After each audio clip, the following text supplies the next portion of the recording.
I came to the wedding, but my brother said, "I'm sorry, but you weren't invited. Go away." I silently left, but 2 hours later all payments for the wedding were canceled. He didn't know that I was the main sponsor of the wedding. He started calling me, but my answer shocked him. "I'm Alex Richards, I'm 32 years old, and my own brother kicked me out of his wedding. A wedding that I secretly paid for." Before I tell you how the entire lavish event at the Hamilton Hotel collapsed just 2 hours later, let me know where you're watching from in the comments below. The air inside the Hamilton's grand ballroom smelled like money. Seriously, it was this thick, intoxicating blend of expensive lilies and old-world luxury, the kind of scent that sticks to the inside of your tailored suit. A string quartet was playing something classical and soft in the corner, their notes weaving through the polite chatter of guests dressed in their Sunday best. Crystal chandeliers, each one bigger than my first car, dripped light onto the sea of elegantly arranged tables. It was perfect, exactly the fairy tale my brother, Mark, had always dreamed of. A dream I had made possible. I spotted him near the grand entrance, standing next to his bride, Vanessa. Mark looked like a prince from a movie, his tuxedo perfectly fitted, a proud, almost arrogant smile plastered on his face as he greeted guests. Vanessa was a vision in white, her dress shimmering under the lights. She was beautiful, but her smile never quite reached her eyes. I'd noticed that about her from the day they met.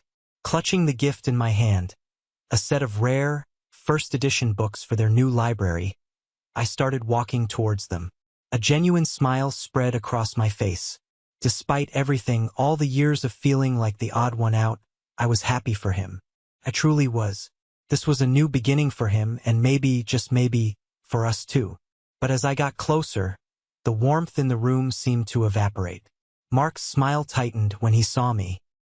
He leaned over to Vanessa, and though I couldn't hear the words, I saw her glance at me, a flicker of something cold in her eyes. Then, she whispered something in his ear. That whisper changed everything. Mark straightened up, his face now a hard mask. He took a few quick steps, intercepting me before I could reach them. "Alex," he said, his voice low and urgent. "What are you doing here?" I blinked, confused. "What do you mean?" "I'm here for your wedding, Mark. Congratulations." I held out the gift. He didn't take it. He glanced around nervously, as if my very presence was a stain on his perfect day. It was then that Vanessa glided over, her hand possessively on Mark's arm. She gave me a smile that was all teeth. "It's so lovely of you to think of us, Alex," she said, her voice like sweet poison. "But maybe we can meet up some other time. This is really more for..."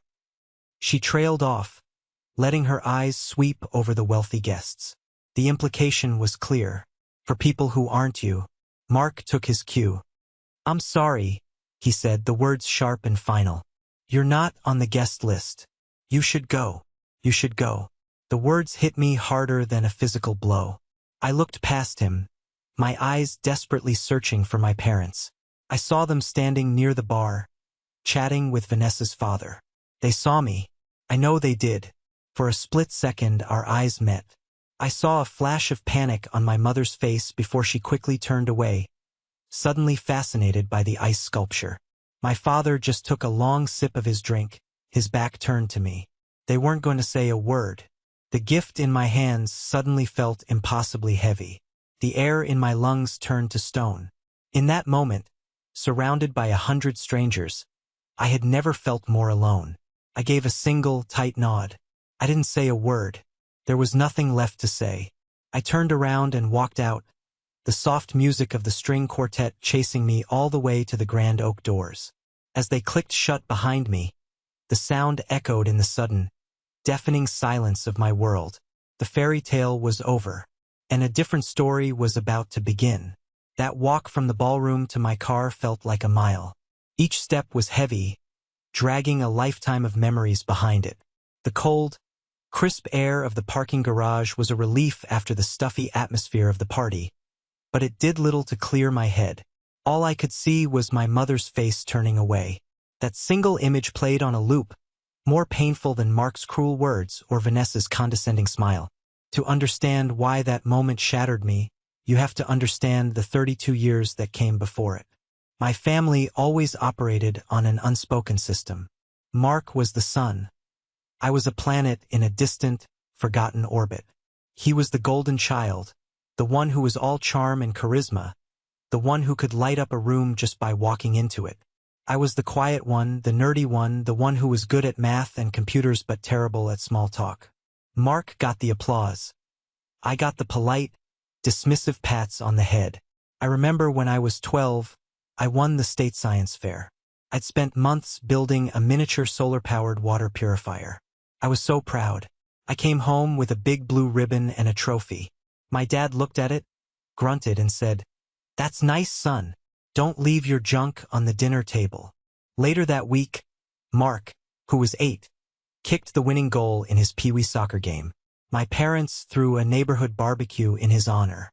My trophy ended up in a dusty box in the attic. Mark's plastic soccer trophy was displayed on the fireplace mantel for years. That was the way it always was. I built things, he was celebrated for just showing up. As we grew up, the dynamic didn't change. It just got more expensive. I put myself through college with a combination of scholarships and part-time jobs, studying software engineering. I spent my nights coding while my friends were out partying. After graduation, I co-founded a small tech startup with my friend, Sarah. We worked out of my garage for 2 years, living on instant noodles and pure determination. We poured our blood, sweat, and tears into that company, and it paid off. By the time I was 30, we had a successful business, a real office, and I was finally financially secure. More than secure. Mark's path was different. He'd always been told he was special, so he never felt the need to work hard. He scraped through a business degree at a local college, mostly funded by my parents. He tried a dozen different jobs, real estate, sales, marketing, but nothing ever stuck. He was great at the interview, but terrible at the follow-through. He was a master of appearances, always driving a car he couldn't afford and wearing clothes that cost more than his rent. He was living a life funded by credit card debt and my parents' dwindling retirement fund. Which brings me to 6 months before the wedding. I was at my apartment, a modest place I kept despite my success because it felt like home, when my parents showed up unannounced. That was always a bad sign. My mother was carrying a Tupperware container of her famous lasagna, a peace offering she always used when she was about to ask for something big. "Alex, honey, you look tired," she began, bustling into my kitchen. "You work too hard." My father stood awkwardly in the doorway, avoiding my eyes. "We need to talk to you about something important," he said. We sat down at my small dining table. My mom laid out the situation. Mark was engaged to Vanessa, a girl from a very wealthy family. They wanted a big, extravagant wedding, the kind you see in magazines. The Hamilton Hotel, a famous designer dress for Vanessa, a honeymoon in Italy, the whole 9 yards. The problem? Mark couldn't afford a single piece of it. He was drowning in debt, but he'd lied to Vanessa and her family, painting himself as a successful entrepreneur, just like his big brother. "He's so proud, Alex," my mother said, her eyes welling up with tears. It was her go-to move. It would kill him if Vanessa found out the truth. It would destroy him, her family. They're expecting a certain standard. "So, what do you want me to do?" I asked, though I already knew the answer. "We were thinking," my dad chimed in, finally looking at me, "that maybe you could help. Anonymously, of course. We'll tell Mark that Vanessa's parents decided to cover everything as a wedding gift. It'll save his pride. It'll be our little secret. Our little secret. The family's official motto." I felt that old, familiar ache in my chest. I was the family's fixer, the silent benefactor, the emergency fund. I was only ever truly needed when there was a problem to be solved with my checkbook. My first instinct was to say no. I wanted to scream. "When was the last time you asked me how my business was doing? When was the last time you celebrated one of my successes?" But then my mom reached across the table and took my hand. She looked at me, her face etched with worry, and she brought up the one memory I could never say no to. "Remember when you were kids?" she said softly. Mark was being picked on by those older boys at the park, and you were so much smaller, but you stood right in front of him and took a punch for him. You've always protected him, Alex. That's just who you are. Please, son. Help your brother one last time. She had me. It was a low blow, but it worked. That memory of my 8-year-old self, shielding my little brother, it was a core part of my identity. The protector. The responsible one. Against my better judgment, I agreed.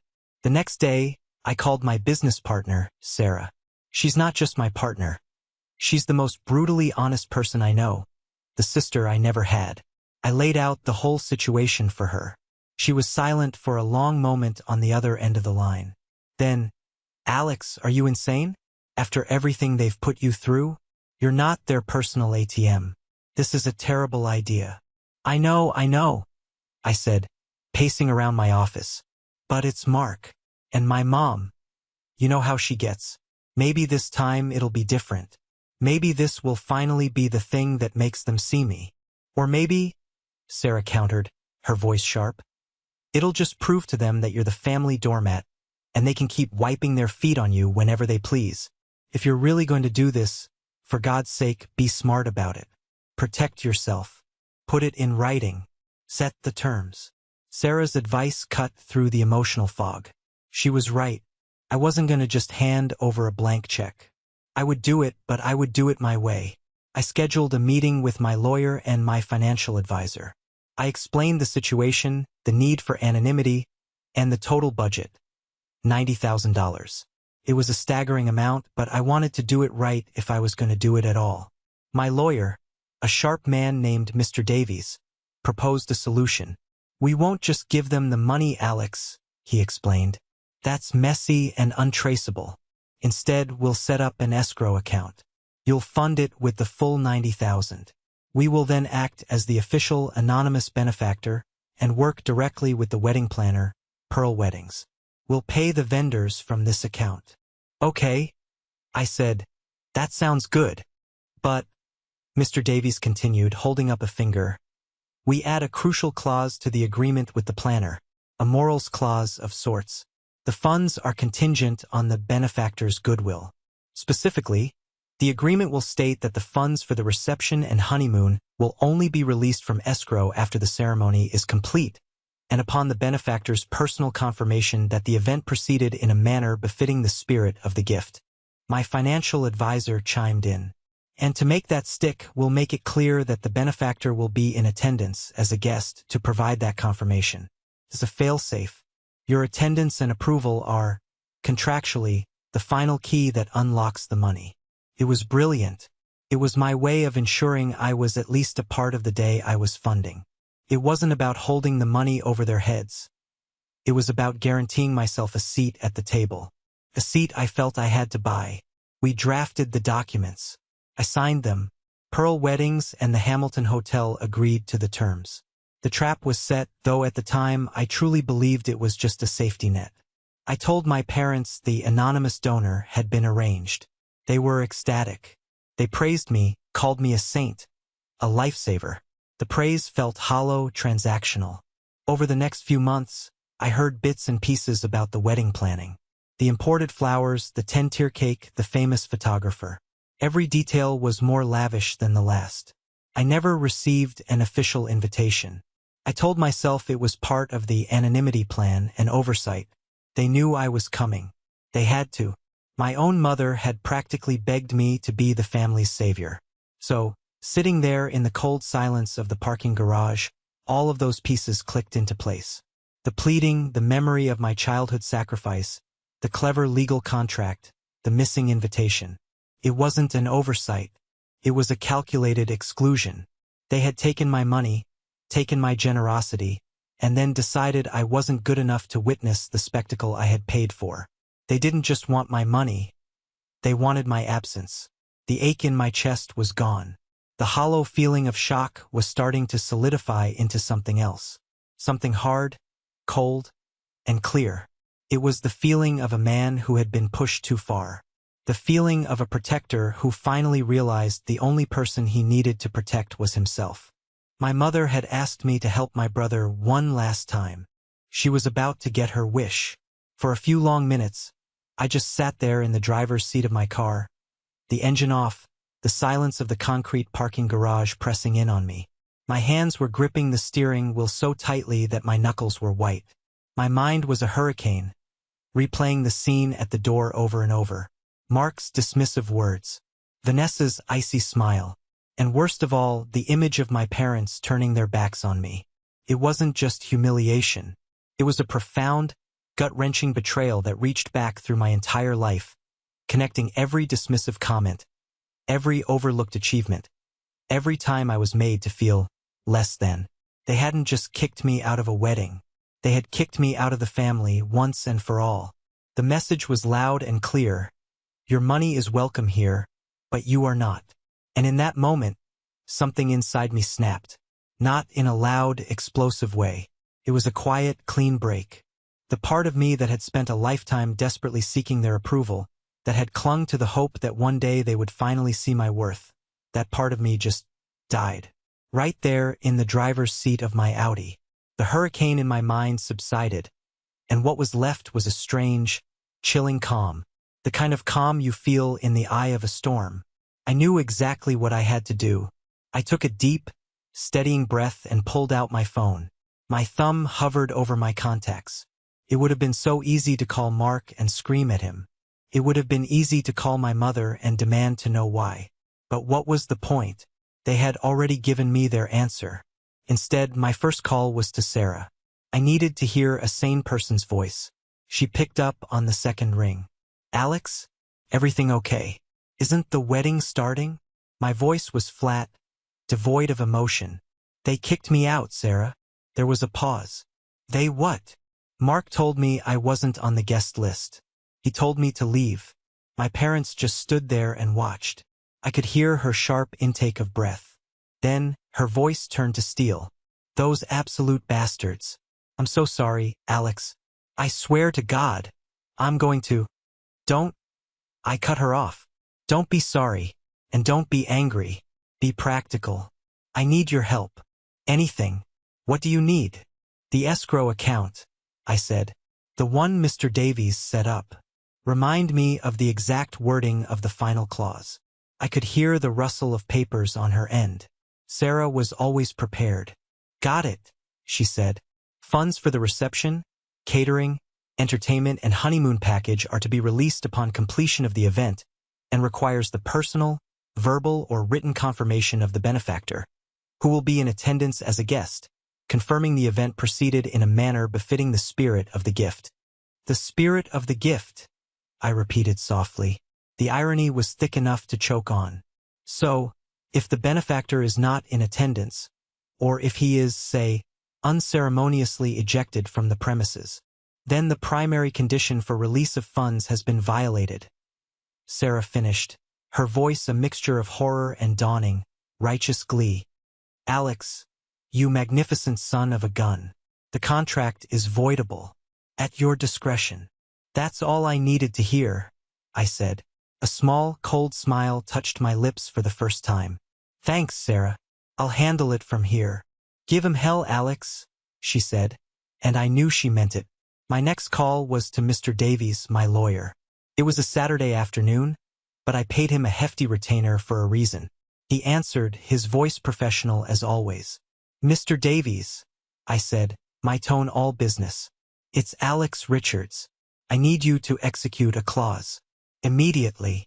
I explained the situation calmly and concisely. I told him I was no longer on the premises of the Hamilton Hotel, not by my own choice. Therefore, the conditions of the escrow agreement had been breached. There was a moment of stunned silence on his end. Then I heard him let out a low whistle. Well, I'll be damned, he said, the professional veneer slipping for a second. I've drafted a lot of contracts, Mr. Richards, but I've never seen a kick-in-the-teeth clause activated so spectacularly. Consider it done. I will contact the Hamilton's legal department and the head of Pearl Weddings immediately. The notification will be official, legal, and effective immediately. All pending and future payments from the account are frozen. Thank you, Mr. Davies, I said. Send me a copy of the correspondence. I hung up. It was done. The dominoes were set in motion. Now all I had to do was wait for them to fall. Let's switch scenes for a moment to inside the ballroom. I learned all of this later from my cousin, Emily, the only person in my family who called me afterward, horrified by what she'd witnessed. According to her, after I left, the party started to get into full swing. The ceremony had been beautiful, of course. Mark and Vanessa had exchanged their expensive, custom-written vows. People had dabbed their eyes. Now the champagne was flowing, the five-star catering was being served, and the band was playing upbeat jazz. Mark was at the center of it all, soaking in the adoration, looking like the king of his own private kingdom. My parents were beaming, schmoozing with Vanessa's wealthy father, their betrayal of me apparently forgotten. The first sign of trouble was subtle. A waiter, who was about to refill the champagne flutes at the head table, was stopped by a man in a dark suit with an earpiece, the hotel's head of security. There was a brief, hushed conversation. The waiter nodded, his face pale, and walked away, leaving the glasses empty. Then the bandleader was approached. He listened for a moment, his eyes widening. He nodded, spoke to his musicians, and in the middle of a song, the music just stopped. An awkward silence fell over the room, punctuated by the clinking of cutlery. Mark, annoyed by the interruption, stood up. "Everything all right over there?" he called out to the band. "Let's keep the party going." That's when a woman with an air of absolute authority strode into the center of the room. It was Mrs. Dubois, the senior event manager for the Hamilton Hotel, a formidable woman I'd met once during the initial planning. She was holding a tablet. She wasn't smiling. She walked directly to the head table, her heels clicking loudly on the polished floor. She ignored Mark completely and addressed my father. "Mr. Richards," she said, her voice calm but carrying across the silent room. "We seem to have a problem." "A problem?" my father asked, puffing out his chest. "Everything seems perfect. I've just received an official communication from the legal representatives of the party financing this event," Mrs. Dubois announced, her voice ringing with professional finality. "Pursuant to the terms of your agreement, a primary condition for payment has been breached. As of 5 minutes ago, all funds have been frozen. Pearl Weddings has retracted their services, and the Hamilton Hotel will be ceasing all catering and entertainment services immediately." You could have heard a pin drop. 120 guests stared, forks frozen halfway to their mouths. Mark jumped to his feet, his face turning a blotchy red. "What are you talking about? This is all paid for. My father-in-law is taking care of it." Vanessa's father, a stern-looking man named Robert, looked utterly bewildered. "I am? That's news to me. I thought you said your family had it covered, Mark." All eyes turned to my parents. My mother looked like she was about to faint. My father was sputtering, unable to form a coherent sentence. Mrs. Dubois was unmoved by the drama. "My apologies," she said coolly, "but our contract is with the anonymous benefactor, not with you. Our staff, the catering team, the photographers, the florists, they are now packing up. The event is, for all intents and purposes, over. You have 1 hour to vacate the ballroom." And just like that, the fairy tale shattered. The staff, with practiced efficiency, began clearing tables, not of empty plates, but of full ones. The magnificent floral centerpieces were dismantled. The photographers started packing their expensive camera gear. The 10-tier cake, still untouched, was wheeled away. Chaos erupted. Guests started murmuring, then talking loudly. It was a social catastrophe of epic proportions. Humiliation radiated from the head table in waves. My cousin Emily said the most surreal part was watching Mark. His face went from confusion to rage to pure, unadulterated panic. He whipped out his phone and started frantically dialing. She saw the name on the screen. It was me. He called once. I let it ring. He called again. I silenced it. He called a third, a fourth, a fifth time, each call more desperate than the last. He left a string of frantic, sputtering voicemails. From the quiet sanctuary of my car, I saw my phone screen light up again and again. "Mark, Mom, Dad, Mark again." I put the phone on silent, placed it face down on the passenger seat, and started the engine. For the first time in a very, very long time, I was the one in control. And I drove away, leaving them to simmer in the expensive disaster they had created. The drive from the Hamilton Hotel wasn't to my apartment. Couldn't go home yet. My place, usually a sanctuary, felt like it would be the first place they'd look once the full weight of the situation crashed down on them. I needed space. I needed to think. I found myself driving aimlessly, the city lights blurring into long streaks of color through the windshield. The constant buzzing of my phone on the passenger seat was a frantic, vibrating reminder of the chaos I had unleashed. I ignored it. Their panic was a problem of their own making. My priority now was to finish what I had started, to ensure that this painful, decisive break was clean and absolute. My mind, now clear of the initial emotional turmoil, was working like the software engineer it was. Logically, sequentially, and with an eye for security. Step 1, cutting off the funds, was complete. Step 2 was reallocating them. This wasn't just about taking the money away from Mark. It was about putting it somewhere meaningful. It was about transforming an act of revenge into an act of creation. It was about ensuring that some good, some lasting positive legacy would emerge from the wreckage of this day. There was only one person who came to mind. My cousin Emily's daughter, Sophie. Emily was one of the few relatives who had always treated me with simple, genuine kindness. She wasn't wealthy, and she and her husband worked hard to give their daughter a good life. Sophie was a bright, sweet kid who deserved every opportunity in the world. Instead of driving home, I rerouted and headed downtown, to the gleaming office building where Mr. Davies' law firm was located. I knew he wouldn't be there on a Saturday, but I also knew he had a secure 24/7 digital portal for clients. I parked the car, pulled out my laptop, and logged in. I sent a formal, encrypted message to Mr. Davies. Mr. Davies, I wrote, regarding the $90,000 currently held in the now-frozen escrow account. Please begin the process of liquidating the account and using the entire sum to establish a 529 college savings trust. The sole beneficiary is to be my niece, Sophie Miller, daughter of Emily and Tom Miller. Please handle all the necessary paperwork.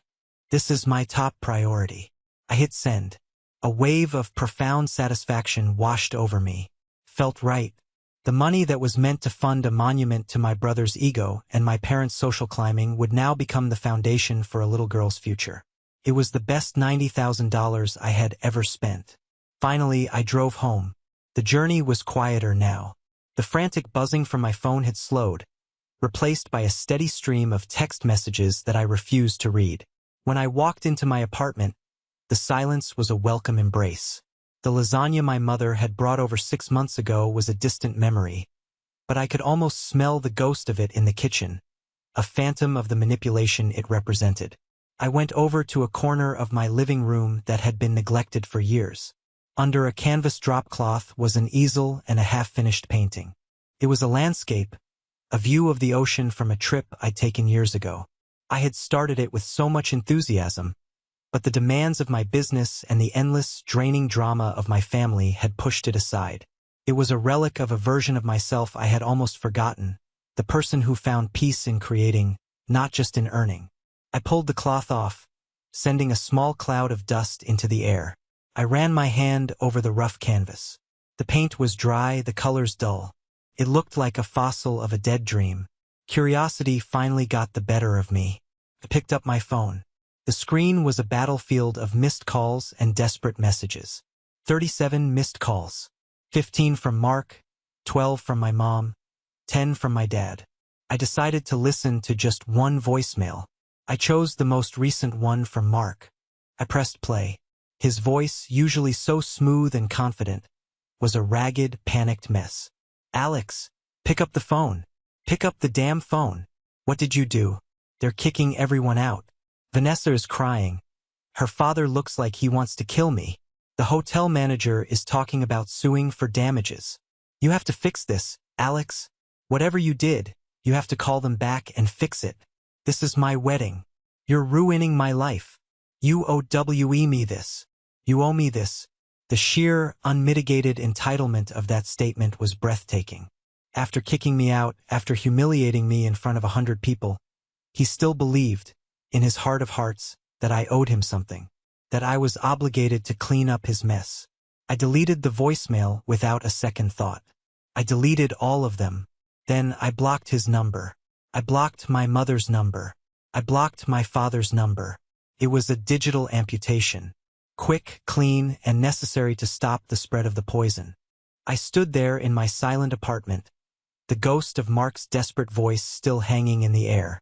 There was no triumph, no joy, just a deep, quiet sense of finality. The door to my old life, the one where I was the silent fixer and the convenient scapegoat, had been locked. And for the first time, I felt like I was holding the key to a new one. I looked back at the unfinished painting on the easel. Maybe I thought it was time to buy some new brushes. I slept surprisingly well that night. It was a heavy, dreamless sleep, the kind that comes after a long and grueling battle. When I woke up the next morning, the sun was streaming through my windows, and for the first time in as long as I could remember, my phone was silent. The silence was beautiful. It was the sound of peace. I made myself coffee, sat on my balcony overlooking the city, and felt a sense of calm I hadn't experienced in years. The weight that had been sitting on my shoulders for my entire life, the constant low-grade anxiety of trying to please people who were impossible to please, was gone. I felt light. That lightness lasted for exactly 3 hours. Around noon, my apartment's intercom buzzed. It was a harsh, jarring sound in the quiet. I wasn't expecting anyone. I walked over and pressed the talk button. "Yes. Alex, it's us. Open the door." It was my father's voice, strained and impatient. My blood ran cold. Of course, blocking their numbers wouldn't be enough. They wouldn't be satisfied with screaming at me over the phone. They needed to do it in person. My first instinct was to ignore them, to just let them stand down there until they gave up. But then another thought occurred to me. The final confrontation. It was inevitable. Maybe it was better to have it here on my turf where I was in control. The way the climax had shifted from a pathetic phone call to a direct, face-to-face confrontation felt right. Felt like the ending the story deserved. "Let them up," I said to the doorman through the intercom. I took a deep breath and centered myself. I wasn't the wounded boy from yesterday. I was the CEO of my own life now. I walked to the door and opened it just as the elevator dinged. And there they were, my family. They looked like refugees from a disaster zone. My father's face was pale and unshaven, his expensive suit from yesterday now rumpled and sad. My mother's eyes were red-rimmed and puffy, her hair a mess. And Mark looked like he had aged 10 years overnight. His face was a mask of pure fury, his golden boy charm completely gone, replaced by a raw, ugly desperation. They pushed past me into my apartment without being invited. "What did you do?" Mark snarled, getting right in my face. His voice was a low growl. He was vibrating with rage. "You! What the hell did you do?" I calmly closed the door behind them and turned to face him. I kept my voice even and low. "I have no idea what you're talking about, Mark. Don't play dumb with me," he shouted, jabbing a finger at my chest. "My wedding. My life. You destroyed it. You pulled the plug on everything. You have to call them back. Right now. And fix it." I let him finish, letting the silence hang in the air after his outburst. I looked past him, my gaze settling on my parents, who were standing huddled together by the doorway like scared children. Then, I delivered the line that had been waiting a lifetime to be said. The ultimate reveal. The truth that would reframe our entire family history. "Fix it?" I asked, my voice dangerously soft. "Why would I fix it?" I took a step closer to Mark, forcing him to meet my eyes. "I wasn't invited." I let that sink in for a moment before turning my attention to my parents. "You haven't told him?" I asked, a note of mock surprise in my voice. "After all this, you still haven't told him the truth?" My mother started sobbing quietly. My father just stared at the floor, his face a grim shade of gray. Mark looked back and forth between me and them, a sliver of confusion cutting through his anger. "Told me what? What is he talking about?" I turned back to my brother. The moment had finally come. He's talking about the anonymous benefactor, Mark, I said, my voice clear and steady. The wealthy family friend, who was supposedly funding your entire fantasy wedding so you could impress your new in-laws. I paused, letting the tension build until it was almost unbearable. There was no family friend, Mark, I said. It was me. The color drained from Mark's face. He physically recoiled, taking a step back as if I had struck him. His jaw went slack, his eyes wide with disbelief. What? No, that's not true. You're lying. Am I? I said, arching an eyebrow. Ask them. Mark whipped his head around to look at our parents. He's lying, right? Tell me he's lying. My mother couldn't speak through her sobs. It was my father who finally broke. He looked up, his eyes filled with a wretched mix of shame and defeat. He gave a tiny, almost imperceptible shake of his head. And that was it. The confirmation. The fury drained out of Mark, replaced by a look of sickening, dawning horror. The entire narrative of his life, the one where he was the special one, the one who deserved everything, and I was the weird, successful but ultimately unimportant older brother, had just been obliterated. He wasn't the king of his own kingdom. He was a charity case, and the person he had just humiliated and thrown out into the street was his sole sponsor. He staggered back, collapsing onto my sofa as if his legs could no longer support him. He put his head in his hands. "Oh my God!" he whispered to himself. "Oh my God!" My father finally found his voice. It was a pathetic, wheezing sound. "Alex, please," he begged. "You have to understand. We were just trying to help your brother. We didn't want him to be embarrassed." "Embarrassed?" I laughed. A short, bitter sound. "You didn't want him to be embarrassed? What about me? Standing at that door, being told I wasn't good enough to enter a party that I paid for. Was that not embarrassing?" "We didn't think." My mother started, her voice choked. "That's the whole problem." I snapped, my own voice finally rising. You never think about me. I was your solution, your secret weapon, your walking wallet. You used me, you used my desire to finally be part of this family, and then you threw me away the second my purpose was served. You stood there and you watched him kick me out. You said nothing. Silence. The only sound in the room was my mother's ragged breathing. They had no defense. There was nothing to say. The truth was laid bare in the middle of my living room, ugly and undeniable. The power dynamic in that room had been permanently altered. They hadn't come here to confront me. They had come here on their hands and knees to beg. And they didn't even know the worst of it yet. The air in the apartment was thick with the fallout from the truth bomb I had just detonated. Mark was still slumped on the couch, staring into space like a man who had just witnessed his own ghost. My mother was leaning against my father, her quiet sobs the only sound. My father, for his part, seemed to have aged a decade in the last 10 minutes. The blustering anger was gone, replaced by the weary resignation of a defeated man. He was the first to speak, his voice raspy. "Alex, the money, the vendors. The hotel is talking about breach of contract lawsuits. We could lose everything." He looked around my apartment at the nice furniture, the view of the city. He was looking at it like a drowning man looks at a life raft. "You have to release the funds. Please, son. It's the right thing to do." I almost laughed. The right thing to do. After everything, they still had the audacity to talk to me about what was right. I walked over to the large window overlooking the city skyline, turning my back on them for a moment. It was a conscious echo of what they had done to me, but this time it was a position of power, not shame. "The money," I said, my voice calm as I watched the traffic moving far below. "You're worried about the money." I turned back to face them. "Let's talk about the money." This was the moment for the second twist. The one that would elevate this from a simple act of cutting them off to a definitive statement about my values versus theirs. "You seem to be under the impression that the $90,000 is just sitting in an account somewhere, waiting for me to press a button."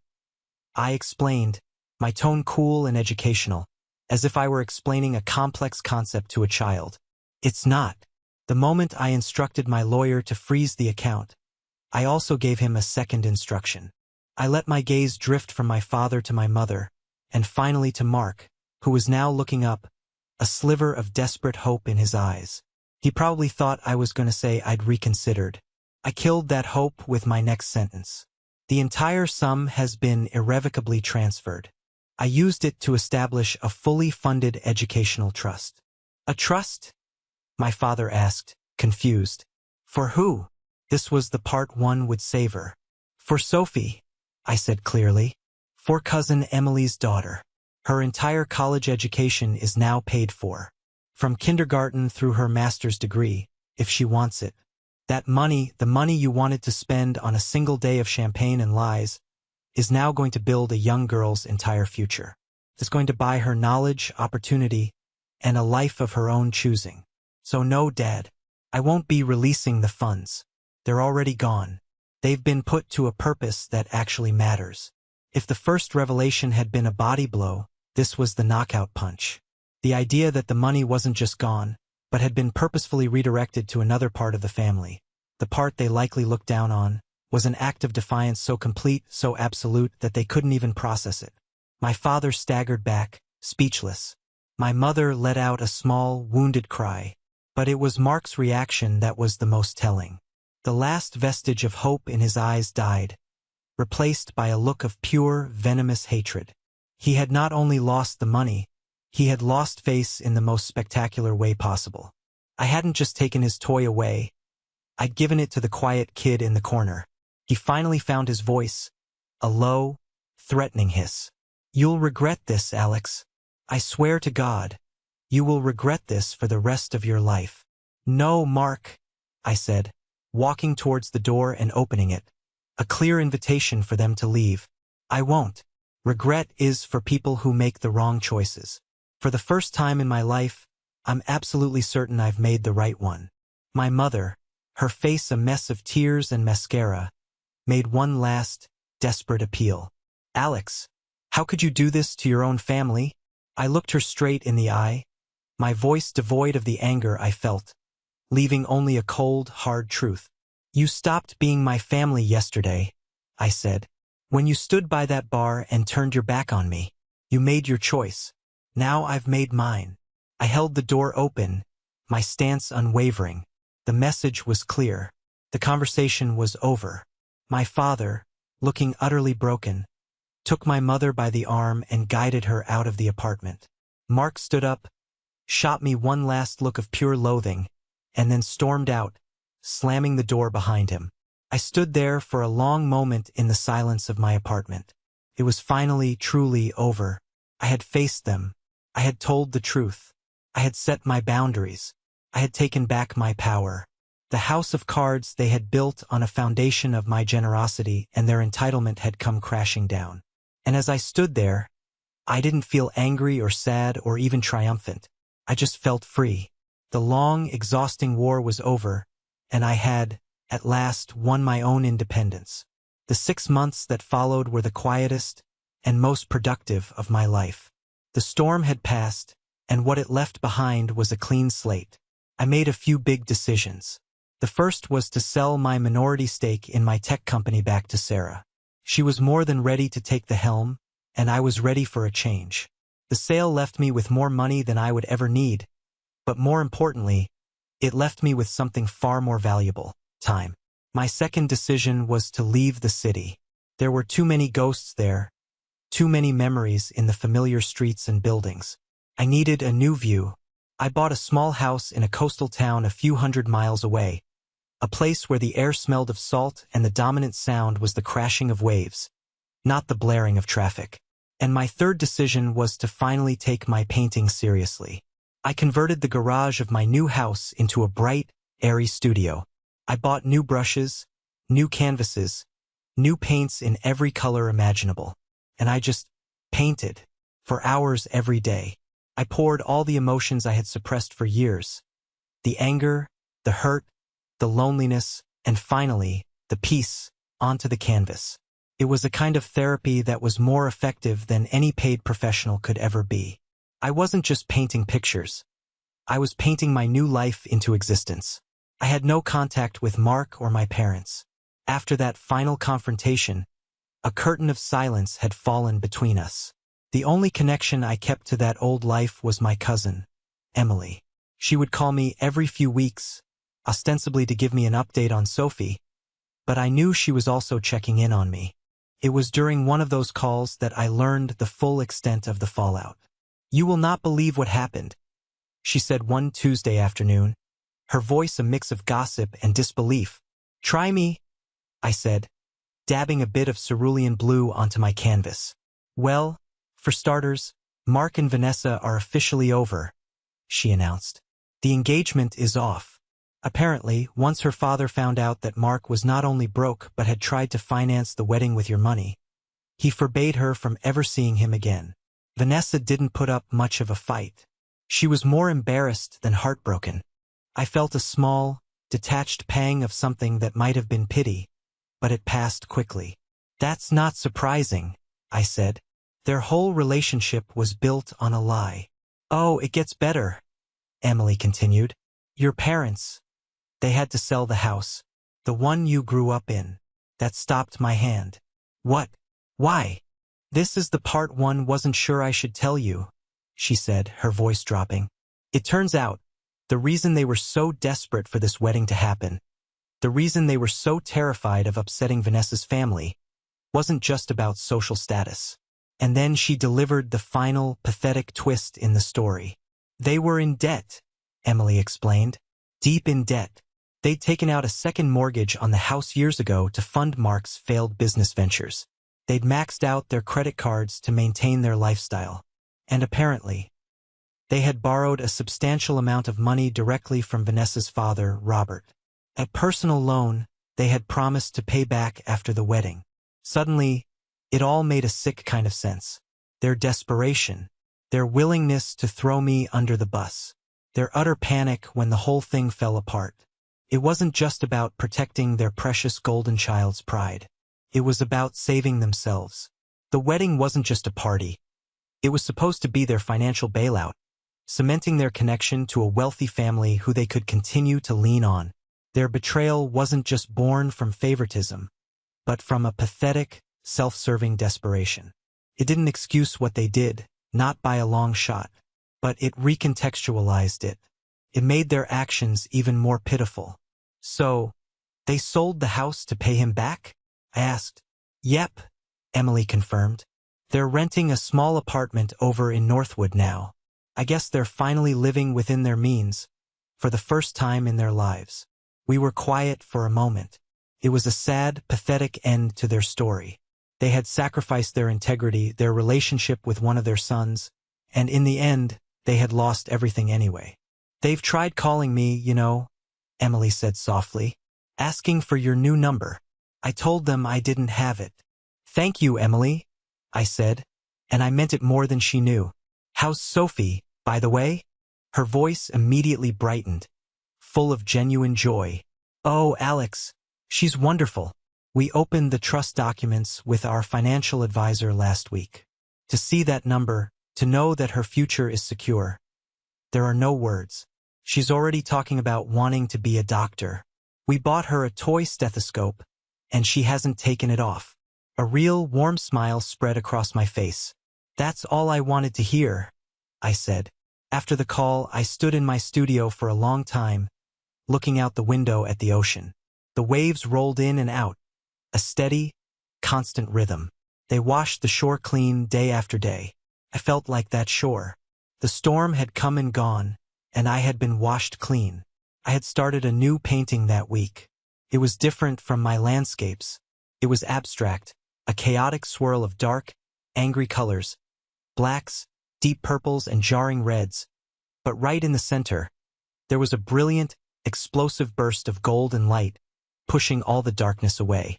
It was a painting about a collapse, but also about a breakthrough.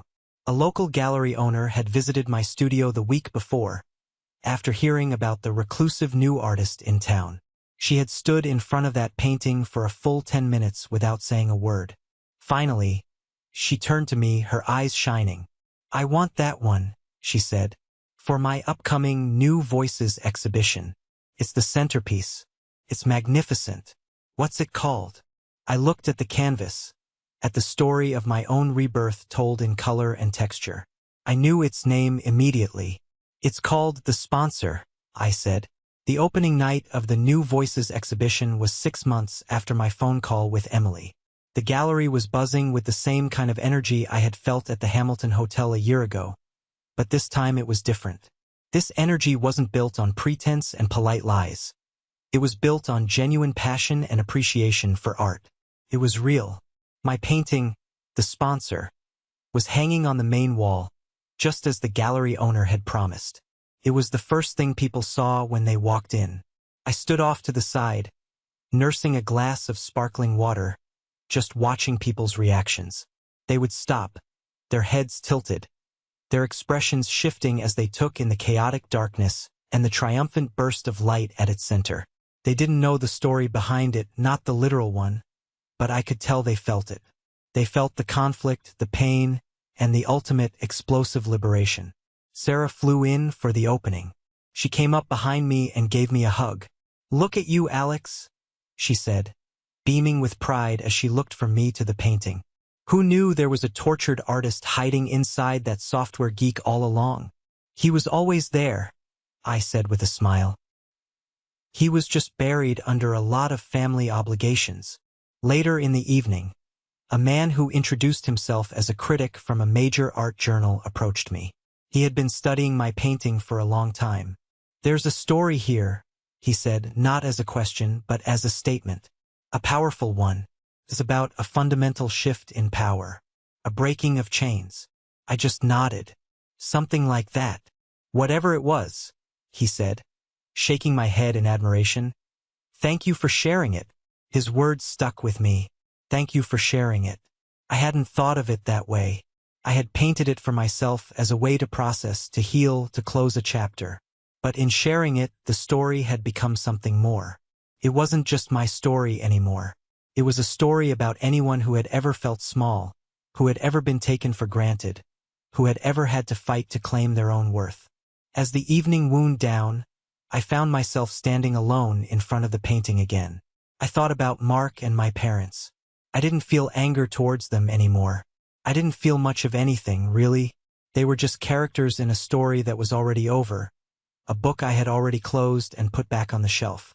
My life was here now, in this gallery, surrounded by my creations and people who saw me for who I was, not for what I could do for them. I realized that true wealth isn't about the number in your bank account. It's about the freedom to be yourself. It's about being the sole sponsor of your own happiness. My $90,000 investment hadn't gone to waste after all. It had bought me a disaster of a wedding, yes, but that disaster had, in turn, bought me my freedom. It was the best investment I ever made. Thank you for listening to my story. I hope it has touched you in some way. Have you ever been in a situation where you had to stand up for yourself, even when it was the hardest thing to do? Share your story in the comments below, and don't forget to like and subscribe so you don't miss what's next.